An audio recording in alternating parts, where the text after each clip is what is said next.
Já se passaram 4 anos desde que o avião que transportava o ex-governador de Pernambuco, Eduardo Campos, caiu no litoral de São Paulo, deixando poucas pistas do que teria provocado o acidente.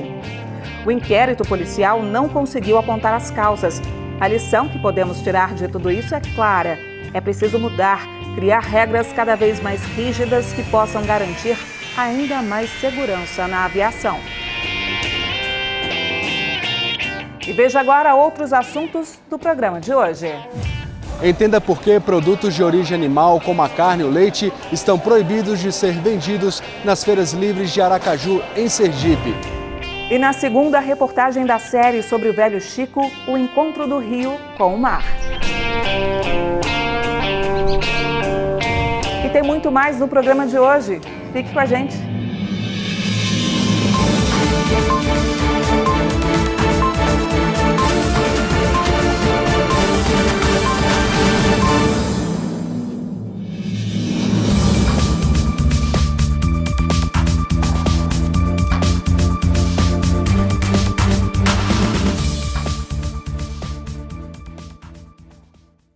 Olá, o Interesse Público começa hoje falando sobre as propostas do Ministério Público Federal para evitar ainda mais acidentes aéreos e facilitar a apuração de tragédias desse tipo.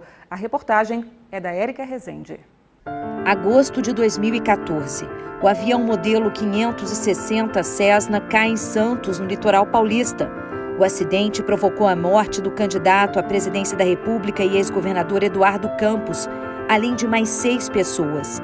O impacto foi tão grande que o avião ficou destruído. De acordo com o inquérito policial, não é possível saber as causas do acidente, porque o gravador de voz não estava funcionando e o registro de dados dos equipamentos não é obrigatório em aviões de pequeno porte. O ex-piloto Carlos Camacho acredita que houve falhas no sistema da aeronave. Ele é autor desse relatório que analisa vários acidentes que ocorreram com aviões do mesmo modelo Cessna.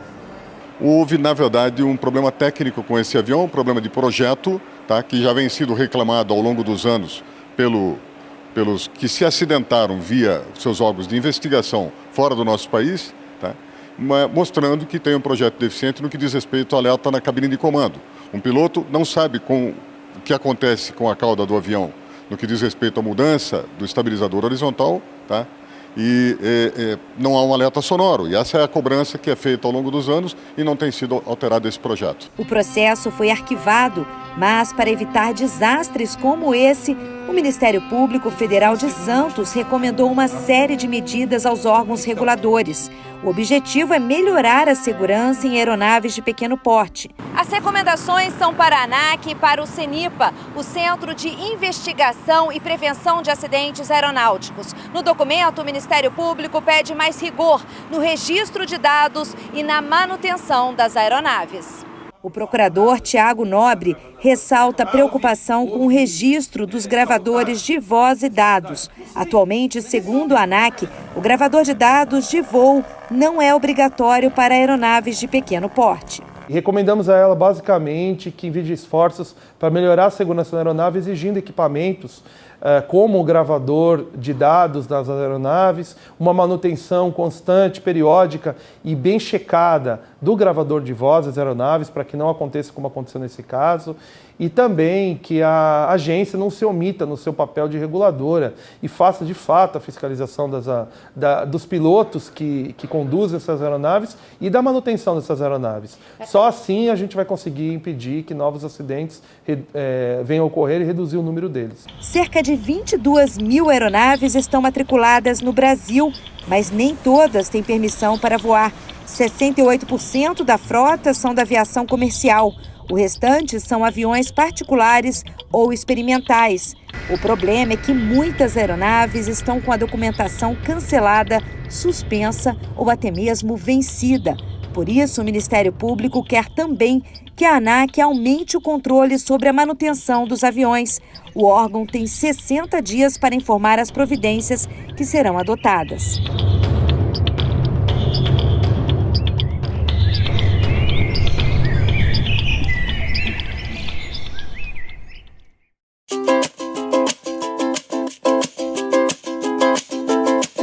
Todos Todos os anos, mais de 3 mil animais de 88 espécies morrem atropelados no Mato Grosso do Sul.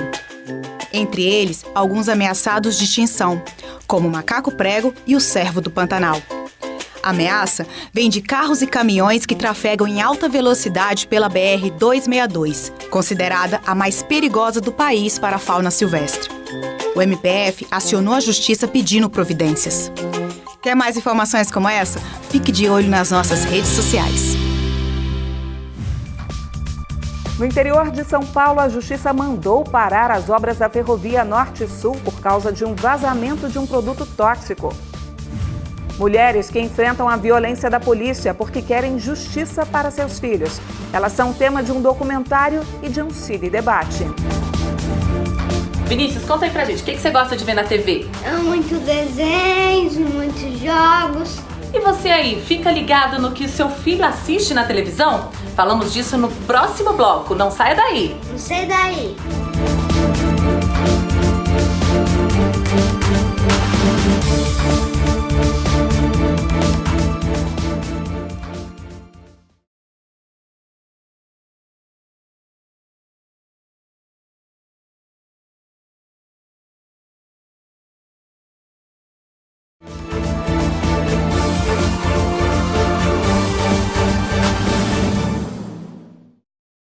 E é hora de saber o que acontece nas redes.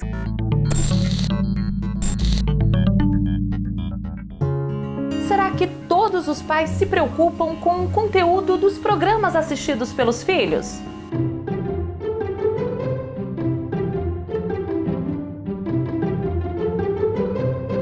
Deixar o filho distraído assistindo TV para cuidar da casa, ler um livro, trabalhar mais um pouco ou tirar aquela sonequinha, enfim, ficar sossegado. Quem nunca, né? Mas você já parou para conferir se o que o seu filho está assistindo é apropriado para a idade dele? Vinícius, o que você gosta de ver na TV? Muitos desenhos. Ah, você sabia que entre as 6 da manhã e as 8 da noite, os programas exibidos em canais abertos estão na faixa de proteção infanto-juvenil? E por isso só podem ser transmitidas obras classificadas como livres ou recomendadas para menores de 10 anos. E para alertar os papais, esse assunto está rolando nas redes sociais do MPF. Então, o melhor é ficar atento. Criança tem que assistir coisa de criança. Se for preciso, denuncie.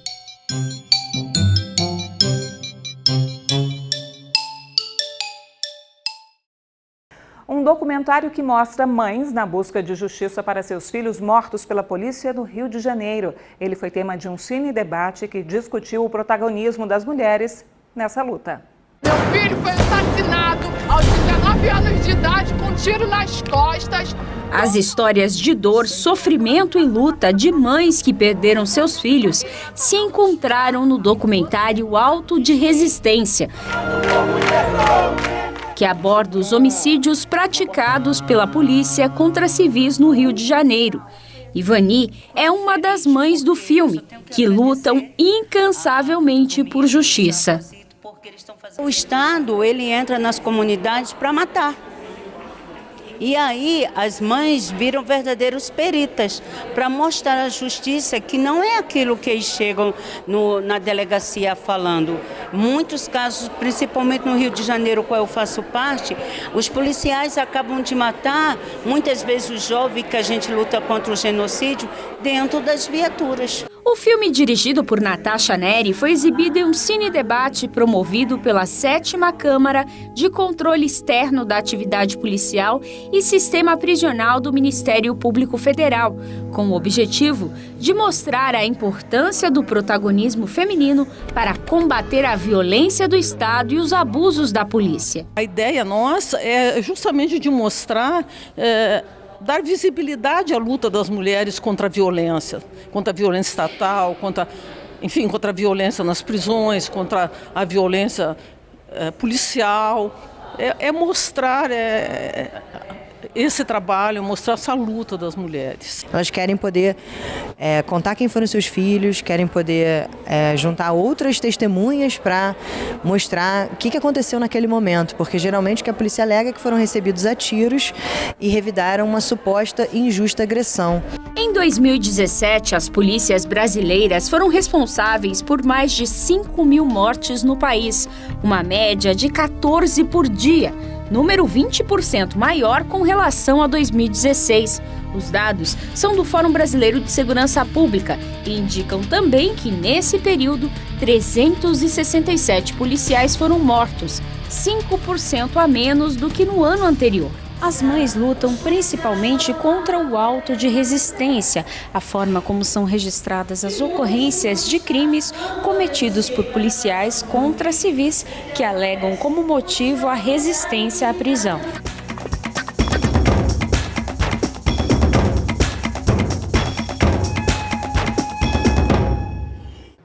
O meio ambiente em primeiro lugar. Essa foi a decisão da Justiça após a ação do MPF em Jales, no interior de São Paulo. As obras da ferrovia Norte-Sul foram interrompidas por causa do vazamento de poluentes.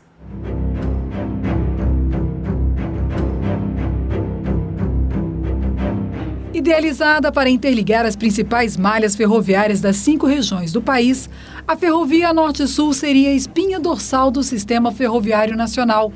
Mas o projeto não tem andado nos trilhos.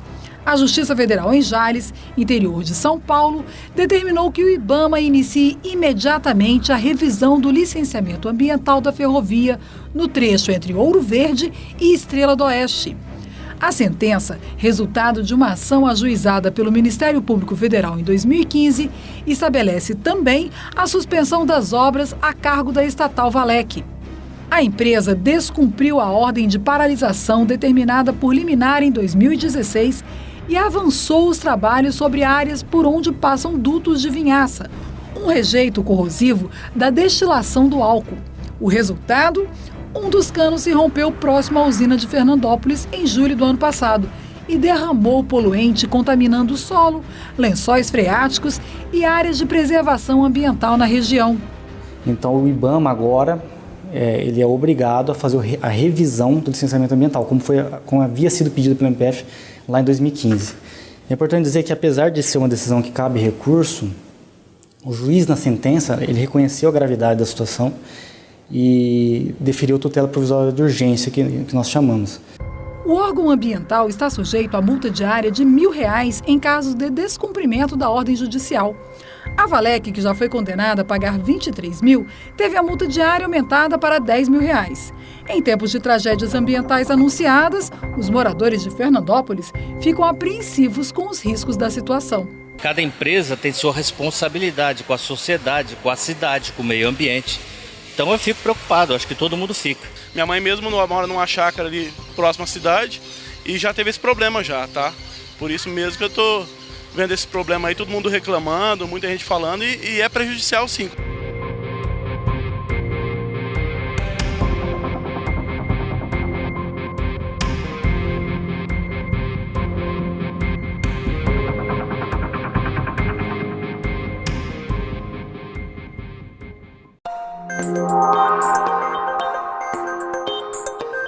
Políticas públicas para os povos ciganos. Esse foi o tema de um encontro que reuniu MPF, governo e líderes das comunidades tradicionais em Brasília.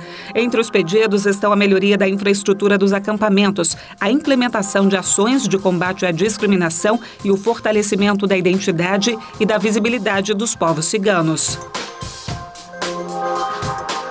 Dengue, o Ministério Público Federal cobrou informações de 22 municípios na região de Jales, no Noroeste Paulista, sobre medidas para o combate à doença. Os índices estão elevados por lá e uma idosa morreu infectada há 2 semanas. As prefeituras têm um prazo de 10 dias para indicar quais providências estão sendo adotadas para combater os focos do mosquito transmissor.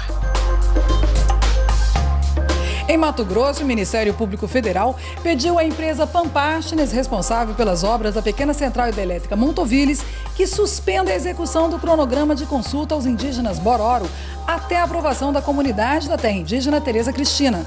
A suspensão foi solicitada durante reunião na sede da Procuradoria da República do município de Rondonópolis pelos caciques das 4 aldeias que compõem a terra indígena.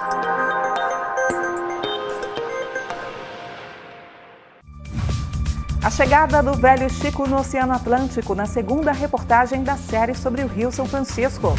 E o esforço para manter viva a memória de João Cândido, o almirante negro, símbolo da luta pelos direitos humanos no Brasil. Entenda por que produtos de origem animal, como a carne e o leite, estão proibidos de ser vendidos nas feiras livres de Aracaju, em Sergipe. É logo mais no MPF Explica.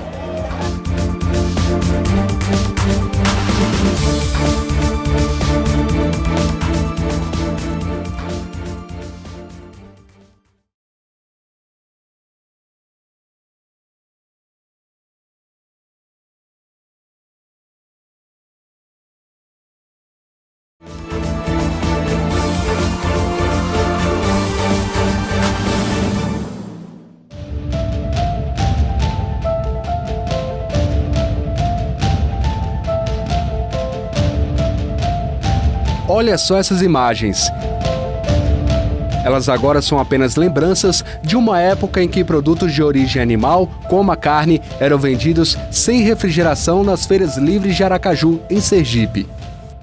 É que um acordo fechado entre os Ministérios Públicos Federal, Estadual e os órgãos de fiscalização de Sergipe determinou a proibição de venda de qualquer produto de origem animal sem refrigeração. O motivo? A preocupação com a nossa saúde.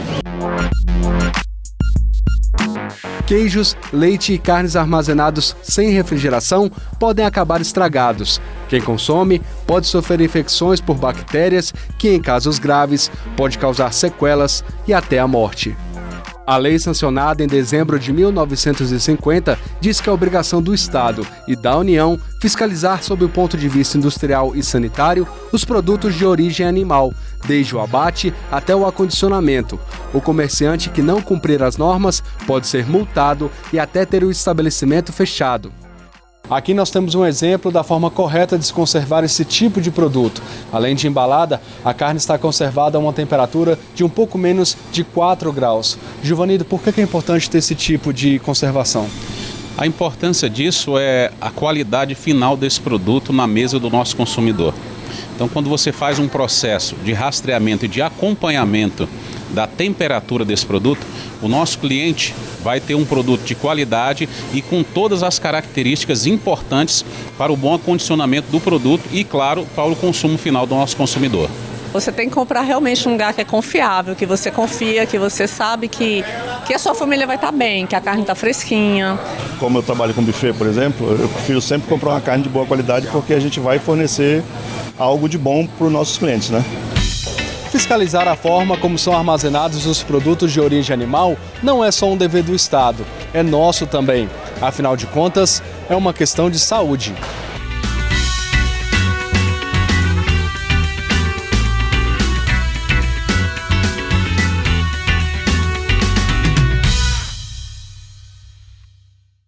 Na semana passada, nós mostramos aqui no IP a nascente do Rio São Francisco, na série de reportagens especiais em comemoração ao Dia Mundial da Água. A nossa viagem pelo Velho Chico continua hoje em Alagoas, onde o São Francisco finalmente encontra o mar.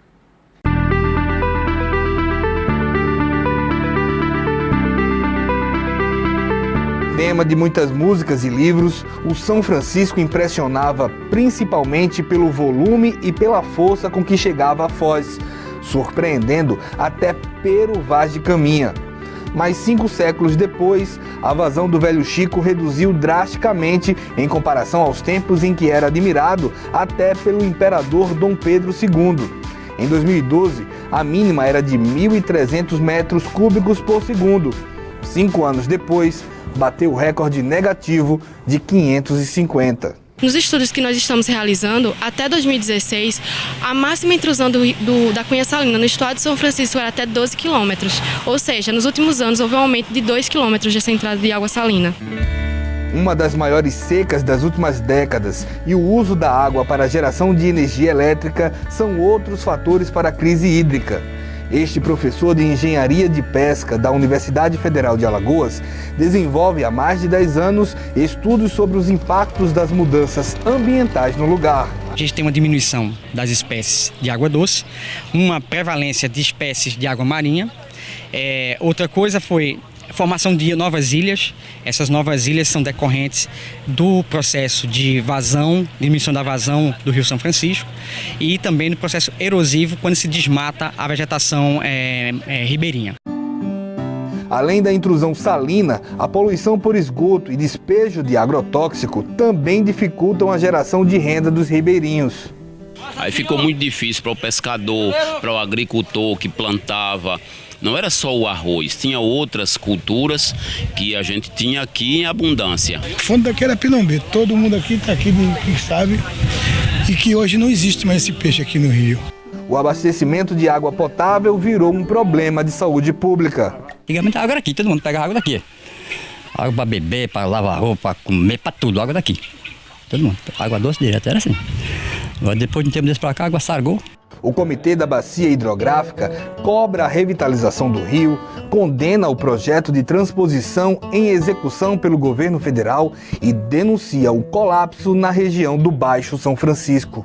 É fruto de anos e anos de ocupação e uso desordenado do solo, desmatamento dos biomas, crescimento das populações, aumento das demandas por água decorrente das atividades econômicas, do abastecimento humano de cidades que crescem e de todo um processo de degradação, né, do ecossistema. O Ministério Público Federal em Alagoas tem monitorado a situação do rio há muitos anos. Instaurou em 2015 um inquérito civil sobre a diminuição da oferta de água potável em razão da intrusão salina e faz parte da fiscalização preventiva e integrada do São Francisco com ações com as comunidades tradicionais. O velho Chico tem resistido bravamente, mas precisa de ajuda para se manter firme e, quem sabe, voltar a ser forte e robusto, como já foi um dia.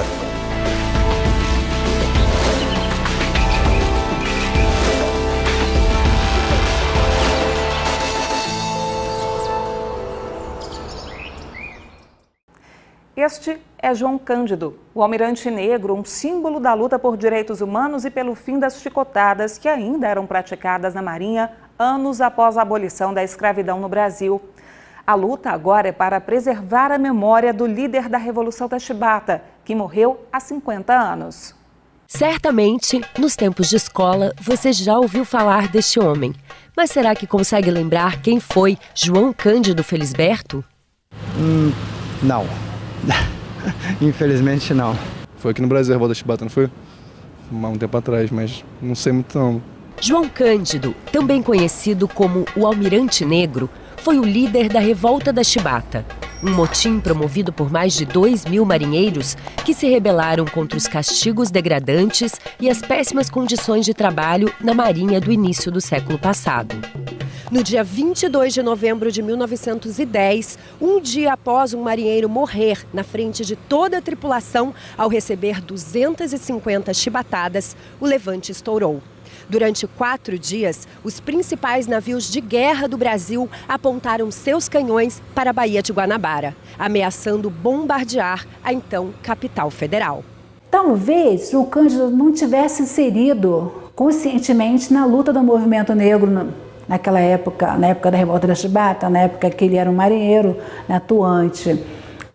Mas ele aboliu, dentro da Marinha, uma instituição forte, né, a nível nacional, ele aboliu o uso da chibata, um símbolo representativo da escravidão, da escravatura, do sofrimento de negros e negras. Mesmo traído pelo governo federal em seu acordo de anistia aos revoltosos, expulso pela Marinha, preso e torturado, João Cândido conseguiu deixar um legado. Prestes a completar 50 anos de sua morte, o reconhecimento da memória de João Cândido é hoje também a luta do município onde ele viveu as últimas décadas de sua vida, São João de Meriti, na Baixada Fluminense.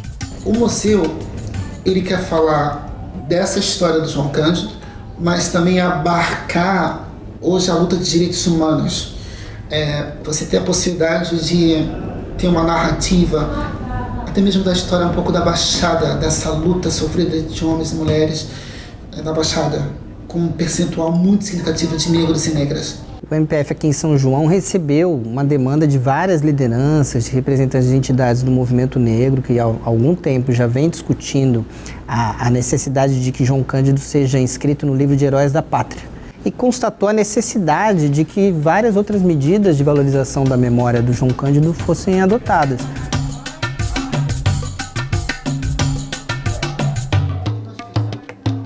E na semana que vem você confere a última reportagem da série especial sobre o Rio São Francisco. Perdeu algum detalhe? Você pode rever todas as matérias no youtube.com/tvmpf. E para falar com a gente, o nosso e-mail é esse que já aparece aí na tela. A gente encerra o programa de hoje ao som da canção Mestre Sala dos Mares, composta pelo João Bosco em homenagem ao almirante negro João Cândido. Até semana que vem, tchau!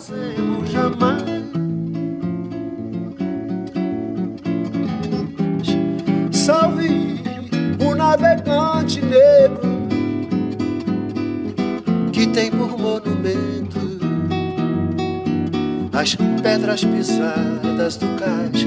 Mas salve, salve o navegante negro que tem por monumento as pedras pisadas do cais. Mas faz muito tempo